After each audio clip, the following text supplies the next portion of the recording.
Anong pwede mong gawin kung meron kang condominium? Una dyan, syempre, tirhan mo, lalo na kung malapit sa workplace mo. Since sa Pilipinas, di ba, sobrang mahal ng gasolina, tapos traffic pa. So, kaysa magbiyahe ka araw-araw, edi tumira ka na lang sa condo na malapit sa iyong workplace. Second is, rent it out for a long-term lease.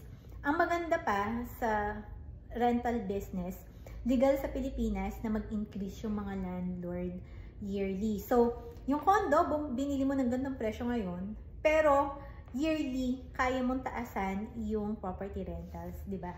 It's a very nice business. And yung pangatlo is make it your retirement home. Especially mga senior, ayaw nila na maglilinis pa ng malalaking property. And pag condo kasi, medyo less yung maintenance cost. Kaya ideal yung condo living sa mga retiree na at yung mga senior citizen. Yung pang-apat is ipasok mo sa Airbnb. Medyo matrabaho to, pero pwede kang kumuha ng Airbnb manager. Mas malaki yung kita ng Airbnb. Lalo na kapag fully book mo siya for the whole month. And yung last dyan is i-buy and sell mo. Every 5 years, nagdodoble yung presyo ng property.